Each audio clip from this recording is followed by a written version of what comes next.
Hello and good morning, students. Once again I welcome you in AVM online classes, and today we are going to do the remaining part of chapter Indigo. It's part 3, and today we are going to complete the reading part, and hope that you have understood the previous two parts and have gone through the chapter for your better understanding. Well, before starting, I would like to recapitulate the parts that actually what have we read till now. Indigo, name of a crop, और एक वो crop जिसने एक ऐसे आंदोलन को जन्म दिया जो बाद में क्विट इंडिया मूवमेंट का बेस बना, कि किस तरह से एक गरीब किसान जो है वो एक कांग्रेस अधिवेशन में पहुंच जाता है और वहाँ से जो है किसी लीडर, कांग्रेस के जो लीडर्स हैं और हैं उनको बताना चाहता है, अपनी समस्याओं से अवगत कराना चाहता है, और वो चाहता है कि वो लीडर्स उसको शॉर्ट आउट करें। तो उन्हें सजेस्ट किया जाता है कि आप गांधी जी से मिलिए, और गांधी जी जो हैं उस समय कुछ समय पहले ही अफ्रीका से कामयाबी के झंडे गाड़ करके आए थे। वहाँ उनके जो एक्सपेरिमेंट्स थे, जो काम करने का तरीका था, वो बेहद कामयाब रहा था। लेकिन जो आम आदमी था, जो व्यक्ति था, वो उन्हें नहीं जानता था।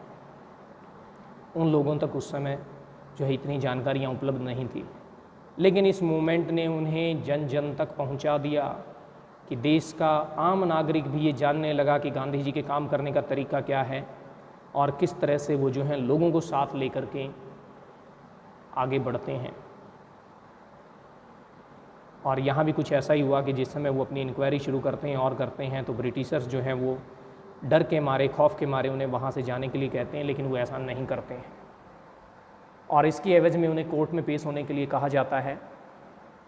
लेकिन कोर्ट के बाहर हज़ारों की संख्या में जो पीजेंट्स ने प्रदर्शन किया, वो भारत के इतिहास में सिविल डिसोबीडेंस की पहली जीत का कारण बना।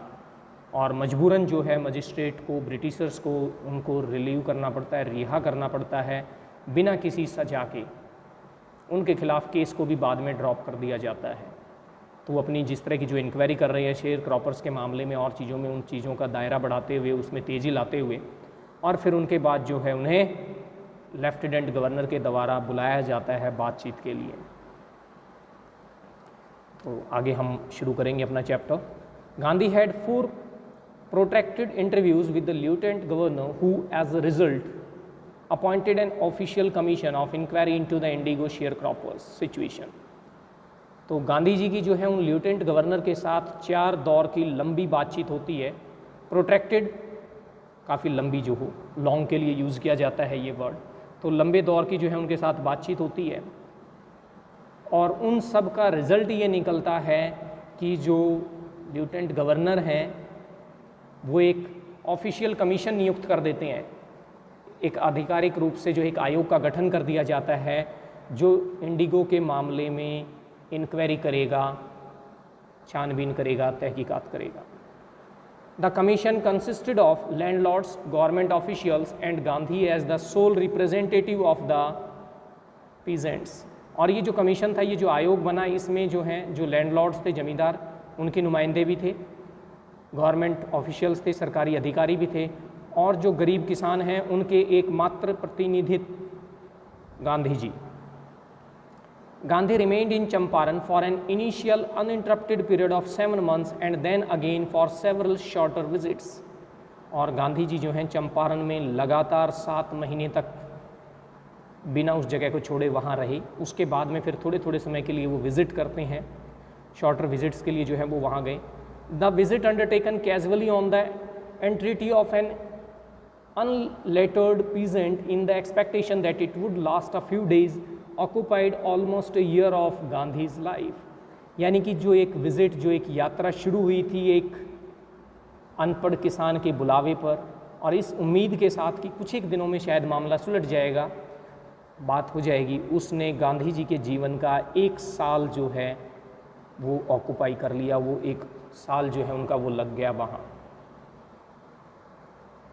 The official inquiry assembled a crushing mountain of evidence against the big planters, and when they saw this, they agreed in principle to make returns to the peasants, but how much must we pay, they asked Gandhi. और अब देखिए, जो official inquiry थी उसने सबूतों का पहाड़ इकट्ठा कर दिया। जो बिग प्लांटर्स थे, जो बड़े बड़े ज़मींदार थे, लैंडलॉर्ड्स थे, उनके खिलाफ सबूत ही सबूत इकट्ठा हो गए, सारी चीज़ें उनके खिलाफ थी। तो आखिरकार उन्हें भी सिद्धांतिक रूप से अपने सिद्धांतों को और चीज़ों को देखते हुए इस बात को स्वीकार करना पड़ा कि वो किसानों को पैसा रिफ़ंड कर देंगे। लेकिन अब कितना पैसा रिफ़ंड करें, ये बात वो गांधी जी से पूछते हैं, उनसे जानना चाहते हैं। तो उन्होंने सोचा था कि they thought he would demand repayment in full of the money which they had illegally and deceitfully extorted from the share croppers. तो उन्होंने सोचा था कि गांधी जी जो है वो डिमांड करेंगे कि जितना पैसा तुम लोगों ने इलीगल रूप से और धोखाधड़ी से जो है गरीब किसानों से ले लिया है, छीन लिया है, वो सारा का सारा पैसा वापस किया जाए। लेकिन ऐसा हुआ नहीं।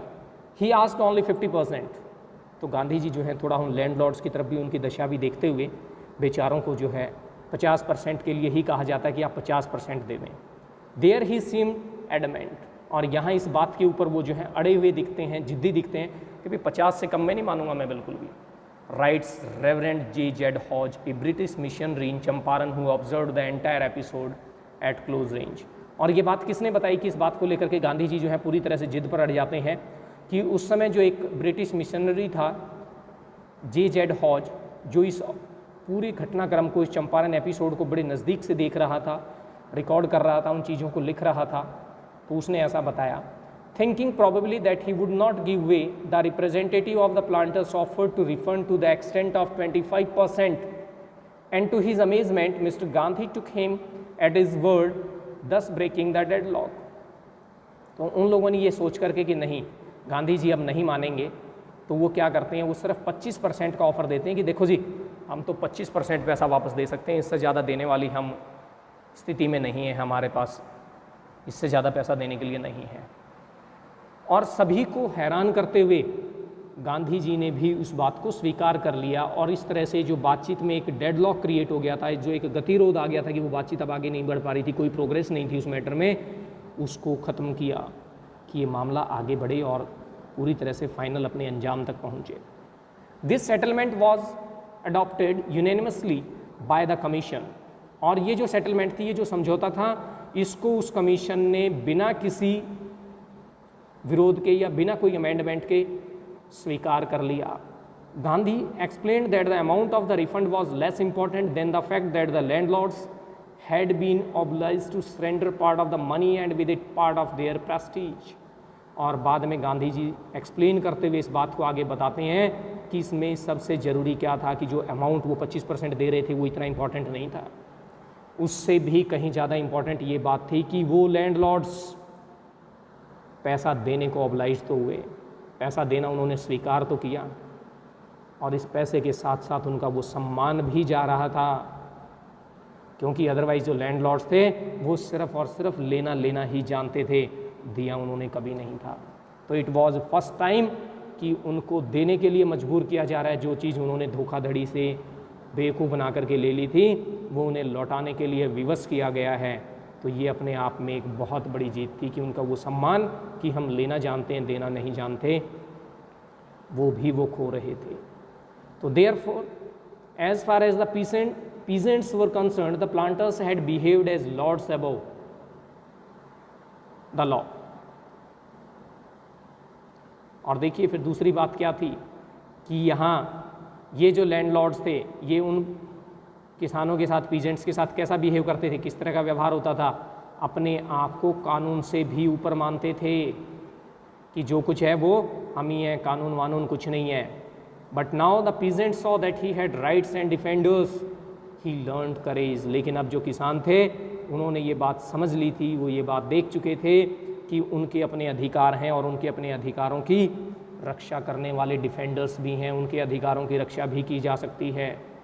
तो ये एक बहुत बड़ी बात थी उन गरीब किसानों के लिए। और सबसे बड़ी बात थी कि उस किसान ने ही लर्नड करेज, साहस, हिम्मत का पाठ उन्होंने पढ़ा था कि अगर हिम्मत से मुकाबला किया जाए तो गलत चीज़ का विरोध किया जा सकता है, जीत हासिल की जा सकती है। तो इस तरह से उन्होंने किसानों को फियरलेस बनाया, भय मुक्त बनाया कि वो जो है अपना जीवन जी सकें। इवेंट्स जस्टिफाइड गांधीज पोजीशन, और बाद का जो घटनाक्रम रहा इन सब के बाद में वो गांधी जी की पोजीशन को बिल्कुल जस्टिफाई करते हैं। जैसा गांधी जी ने बताया वो सारी चीज़ें बिल्कुल सही हुई कि within a few years the British planters abandoned their states which reverted to the peasants, indigo share cropping disappeared. और कुछ एक ही सालों में क्या हुआ, जो बड़े बड़े ब्रिटिश प्लांटर्स थे, जो लैंडलॉर्ड्स बने हुए बैठे थे, उन्होंने अपने अपने वो स्टेट्स त्याग दिए क्योंकि अब वो मुनाफे का सौदा नहीं रहा, और वो ज़मीनें उन किसानों को वापस की कर दी गई जिन लोगों से वो हड़प ली गई थी, छीन ली गई थी तो ज़मीनें। तो ये बाद के जो घटनाक्रम में ये बातें साबित करते हैं कि वास्तव में गांधी जी का उस समय जो विचार था, जो वो सोचते थे, वो बिल्कुल सही था। और इंडिगो शेयर क्रॉपिंग थी वो पूरी तरह से सीन से गायब हो गई, totally banished from the scene. और इसके बाद देखिए आगे इस एपिसोड के बाद कि उस इंडिगो के एपिसोड के बाद गांधी जी जो हैं, he was not a person who was contented with himself with large political or economic solutions। Gandhi ji उन व्यक्तियों में से, उन शख्सियतों में से नहीं रहे हैं जो कि एक राजनीतिक या आर्थिक रूप से किसी चीज़ का समाधान हो जाए और उससे वो संतुष्ट होकर के बैठ जाएं, ऐसा नहीं था।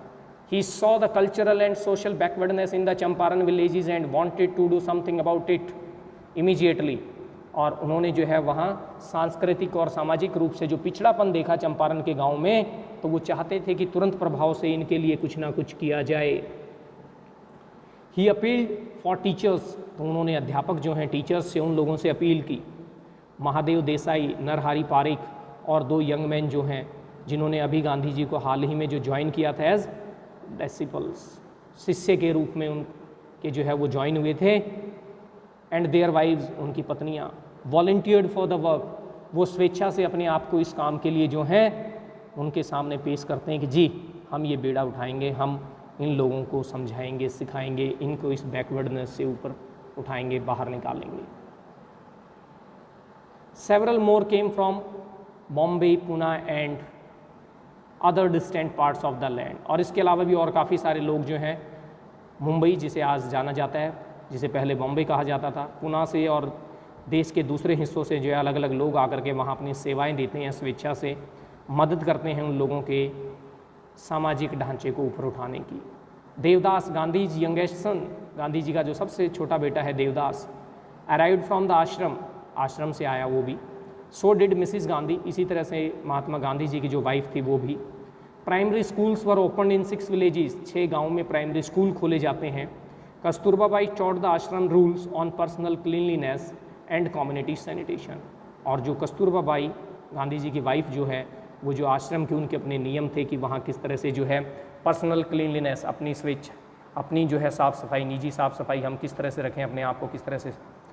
और दूसरा कम्युनिटी सैनिटेशन, जो सामूहिक स्वच्छता है कि हम एक सोसाइटी में रहते हुए, एक ग्रुप में रहते हुए किस तरह से अपने आसपास के माहौल को जो है स्वच्छ बना करके रखें, उन चीज़ों के बारे में वो वहाँ उन लोगों को सिखाती हैं, समझाती हैं, और इस चीज़ के क्या कुछ बेनिफिट्स हैं वो सारी चीज़ें उन्हें बताती हैं। हेल्थ कंडीशंस वर माइजरेबल, और उस समय जो है स्वास्थ्य की जो स्थितियाँ थी वो भी बेहद दयनीय स्थिति में थी। Gandhi got a doctor to volunteer his services for 6 months, और गांधी जी को एक डॉक्टर भी मिल गया, 6 महीने के लिए अपनी सेवाएं देने के लिए तैयार था। 3 मेडिसिन्स वर अवेलेबल, और उस समय 3 दवाइयाँ जो थी वो अवेलेबल थी, castor oil, quinine and sulphur ointment. Anybody who showed a coated tongue was given a dose of castor oil, और जिस किसी ने भी कोटेड टंग यानी कि उनकी जीभ के ऊपर जो एक परत वरत सी जमी होती है और इस तरह की बीमारी से जिसके लक्षण दिखाई देते हैं, उनको कैस्ट्रॉयल दिया गया। किसी को जिसको मलेरिया फीवर था उसको कुनीन और कैस्ट्रॉयल दिया गया। एनीबडी विद स्किन इरप्शंस, किसी के साथ जो स्किन प्रॉब्लम थी, एलर्जिकल प्रॉब्लम्स वगैरह थी, इस तरह की चीज़ें थी, उन्हें ऑइंटमेंट प्लस कैस्ट्रॉयल दोनों चीज़ें दी गई। तो ये मेडिसिन्स जो हैं तीनों इस तरह से अलग अलग कम्बिनेशंस में यूज़ की जाती हैं, और कैस्ट्रॉयल जो है वो लगभग हर बीमारी का इलाज माना गया कि वो चीज़ें जो है उनको दी गई। Gandhi noticed the filthy state of women's clothes, और गांधी जी ने जो है नोटिस किया, देखा इस बात को कि वहाँ जो महिलाएं हैं उनके कपड़ों की भी बड़ी दुर्दशा है, बड़ा बुरा हाल है। तो he asked Kasturba Bai to talk to them about it. तो उन्होंने कस्तूरबा बाई को कहा कि वो इस बारे में जो उन महिलाओं से बात करें, उन्हें समझाएं। One woman took Kasturba Bai into her hut and said, तो एक महिला जो है, जिस समय कस्तूरबा बाई उन्हें समझा रही होती हैं, तो एक महिला उन्हें पकड़ करके अपने साथ लेकर के जाती है कि आओ, आइए कस्तूरबा बाई जी, आप हमारे साथ चलें। अपनी झोपड़ी में ले जाती है और वहाँ दिखाती है, look there is no box or cupboard here for clothes, कि हमारी इस झोपड़ी में कोई भी बक्सा या कोई कबर्ड अलमीरा वगैरह नहीं है कपड़े रखने के लिए। And the sari I am wearing is the only one I have, और ये जो साड़ी मैंने इस समय पहनी हुई है, केवल मात्र मेरे पास एक यही है, इसके अलावा दूसरे वस्त्र भी नहीं हैं, कपड़े भी नहीं हैं।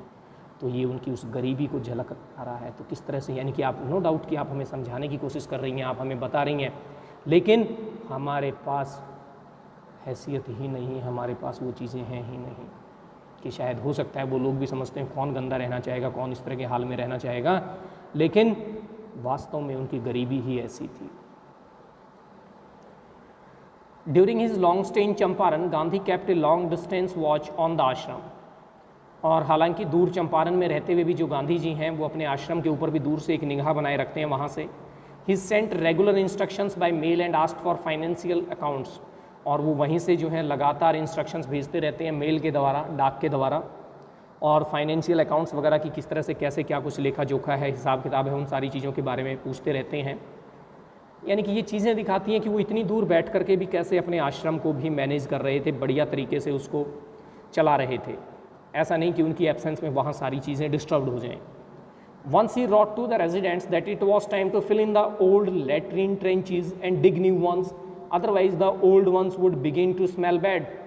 और एक बार तो उन्होंने वहाँ जो रहने वाले आश्रम के जो रेजिडेंट्स हैं, वहाँ जो लोग रहते हैं, उनके पास लिखा, मेल से, लेटर के थ्रू जो है उन्होंने ये बताया कि समय आ गया है कि जो पुराने लेट्रिन ट्रेंचेज हैं उनको भर दिया जाए और नए जो हैं उनको खोदा जाए, डिग किया जाए, क्योंकि अदरवाइज़ पुराने जो हैं वो बैड स्मेल को इमिट करना शुरू कर देंगे। और ये एग्जाम्पल क्यों दिया गया? ये एग्जाम्पल इसलिए दिया गया है कि जो छोटी छोटी चीज़ें थी उन चीज़ों का भी वो पूरा ध्यान रखते थे, खुद इन चीज़ों को लेकर के अवेयर रहते थे कि इतनी दूर बैठ करके भी उस छोटी ही चीज़ के लिए, यानी कि वहाँ जो लोग रह रहे हैं चाहिए कि वो अपने आप करें, लेकिन उसके बावजूद वो उस चीज़ को अपनी जिम्मेवारी समझते थे, अपनी रिस्पॉन्सिबिलिटी समझते थे। तो it shows his qualities of A true leader, a true manager.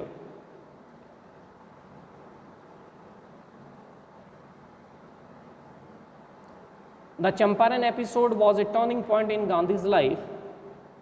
और ये जो चंपारण एपिसोड रहा है, ये जो पूरा का पूरा, ये उनके जीवन में एक टर्निंग पॉइंट था। इसने उनके जीवन को पूरी तरह से बदल करके रख दिया। और इसका रीज़न कि अदरवाइज़ जैसा आपको पहले बताया गया है कि earlier he was known as a law abiding person, की एक कानून की पालना करने वाले व्यक्ति के रूप में जाना जाता था, लेकिन यहाँ उन्होंने जो है पहली बार कानून को डिसऑबे किया और सिविल डिसऑबिडेंस जो है वो पहली बार भारतीय इतिहास में उसकी जीत हुई। What I did, he explained, was a very ordinary thing. I declared that the British couldn't order me about in my own country. तो बाद में जब गांधी जी से पूछा गया इस इंडिगो एपिसोड को लेकर के, चंपारण एपिसोड को लेकर के और इस टर्निंग पॉइंट को लेकर के, तो उन्होंने बताया, कहते हैं कि मैंने किया क्या, एक साधारण सी चीज़ की, मैंने सिर्फ उन ब्रिटिशर्स को ये बताया कि आप मुझे मेरे ही देश में आदेश नहीं दे सकते, आप ये डिसाइड नहीं कर सकते कि मेरे देश में मैं कहाँ रहूँगा, कहाँ जाऊँ, कहाँ आऊँगा, कहाँ क्या करूँगा। तो कहता है मैंने तो उन्हें एक छोटी सी चीज़ समझाई थी। But Champaran didn't begin as an act of defence. लेकिन ये जो चंपारण एपिसोड था, इसकी शुरुआत ऐसा नहीं है कि विरोध को लेकर के हुई थी कि हमने विरोध करना ही है। It grew out of an attempt to elevate the distress of large number of poor peasants. ये तो केवल एक, यानी कि जिस तरह से जो large number of poor peasants थे, जो गरीब किसान थे, उनको उनकी उस निराशा से उभारने के भाव में एक प्रयास मात्र था, उसका एक पड़ाव मात्र था, यानी कि अपने आप से हो जाने वाला एक एक्ट था। ऐसा नहीं था कि कोई ये सोची समझी प्लानिंग थी कि हम लोग ऐसे विरोध करेंगे और ऐसा हो जाएगा, ऐसा कुछ नहीं था। This was the typical Gandhi pattern. His politics were intertwined with the practical day to day problems of the millions. और ये गांधी जी के काम करने का, उनकी पॉलिटिक्स का, उनकी राजनीति का एक अलग ही अनोखा तरीका है कि इस तरह से उनकी जो पॉलिटिक्स थी वो लोगों की डे टू डे प्रॉब्लम से संबंधित मामलों को उजागर करती थी या उन चीज़ों के साथ लेकर के जो है वो चीज़ें आगे बढ़ती थी। His was not a loyalty to abstractions, और उनकी जो लॉयल्टी थी, जो श्रद्धा थी, वो एब्स्ट्रैक्शंस को लेकर के नहीं थी। एब्स्ट्रैक्शंस को, जिस तरह से हम लॉ की बात करें, कानून की बात करें, इस तरह की चीज़ों को लेकर, बल्कि किस चीज़ को लेकर के थी? It was a loyalty to living human beings, की जो जीवित प्राणी हैं, जो इंसान हैं, उनको लेकर के अपनी श्रद्धा, अपनी लॉयल्टी जो है वो दिखाते थे। In everything Gandhi did, moreover he tried to mould a new free Indian who could stand on his own feet and thus make India free. और जो कुछ भी गांधी जी ने किया, उन्होंने हमेशा इस बात का प्रयास किया कि जो एक न्यू फ्री इंडियन हो, वो इस काबिल हो कि वो अपने पैरों पर स्वयं खड़ा हो सके, किसी दूसरे के ऊपर आश्रित ना रहे, और इस तरह से जो एक भारत बने वो एक फ्री इंडिया हो, स्वतंत्र भारत का निर्माण हो। यानी कि ऐसे लोगों के साथ जो अपने पैरों पर खड़ा होने में सक्षम हों, जो दूसरे के ऊपर निर्भर ना करें, डिपेंड ना करें किसी भी तरह से। Early in the Champaran action, Charles Freer Andrews, the English pacifist who had become a devoted follower of the Mahatma, came to bid Gandhi farewell before going on a tour of duty to the Fiji Island। और ये जिस समय Champaran episode चल रहा था, उसी समय की बात है कि जो एक चार्ल्स फ्रेयर एंड्रयू, जो एक इंग्लिश पैसिफिस्ट है, वो जो है वहाँ आता है। पैसिफिस्ट जो वॉर्स वगैरह के खिलाफ हो, जो शांति का दूत अपने आप को कहे, शांति की बातें करे, तो उसने भी जो है वहाँ उस समय चंपारण में आया हुआ था, और वो गांधी जी का एक डिवोटेड फॉलोवर था, पूरी तरह से उनका भक्त था। तो उसको जो है किसी काम के लिए फिजी आइलैंड भेजा जा रहा था, तो उससे पहले वो गांधी जी से विदाई लेने के लिए आता है, जाने से पहले उनसे मिलने आता है। तो Gandhi's lawyer friends thought it would be a good idea for Andrews to stay in Champaran and help them. तो जो गांधी जी के लॉयर फ्रेंड्स थे, जो लोग थे, वो ये सोचते थे कि ये बहुत अच्छा विचार है कि अगर एंड्रयू जो है वो यहीं रुके चंपारण में, और हम लोगों की हेल्प करे, हमारे साथ रहे। Andrew was willing if Gandhi agreed. जो एंड्रयू था वो भी तैयार था कि अगर गांधी जी मान जाते हैं तो मैं आप लोगों का साथ देने के लिए तैयार हूँ, आपकी मदद करने के लिए तैयार हूँ पूरी तरह से। But Gandhi was vehemently oppose, लेकिन गांधी जी जो है इस बात का पुरजोर विरोध करते हैं, स्ट्रांगली विरोध करते हैं, और कहते हैं कि you think that in this unequal fight it would be helpful if we have an English man on our side. कि आप लोग ऐसा सोचते हैं कि जो अनइक्वल फाइट है, भी ब्रिटिशर्स जो है वो काफ़ी स्ट्रांग थे, किसान हैं और लोग हैं कमज़ोर हैं, तो कहता है कि इस अनइक्वल फाइट में कि हमारे लिए बड़ी हेल्पफुल होगा अगर एक इंग्लिश मैन, एक अंग्रेज हमारे साथ होगा तो कहते हैं this shows the weakness of your heart. ये आपके हृदय की कमजोरी को दर्शाता है कि आप मानसिक रूप से, आप अंदर से मजबूत नहीं हैं, आप कमज़ोर हैं, ये इस चीज़ को दिखाता है। The cause is just and you must rely upon yourself to win the battle. तो उन्होंने कहा कि हम जिस बात के लिए लड़ रहे हैं वो है जस्ट, न्याय के लिए हम लड़ रहे हैं, और आपको स्वयं के ऊपर विश्वास रखना होगा, अपने ऊपर विश्वास रखना होगा, सेल्फ बिलीफ, लड़ाई को जीतने के लिए। You should not seek a prop in mister Andrew because he happens to be an English man. और आपको मिस्टर एंड्रयू में कोई मदद ढूंढने की, कोई सपोर्ट ढूंढने की कोशिश नहीं करनी चाहिए, क्योंकि वो एक अंग्रेज़ हैं, और उनसे आप ये सोचें कि अंग्रेज़ हमारी साइड आ जाए, हमारे लिए स्ट्रांग हो जाएगा, हम ताकतवर होंगे। नो, बिल्कुल नहीं, उन्होंने साफ मना कर दिया। He had read our minds correctly, Rajendra Prasad comments.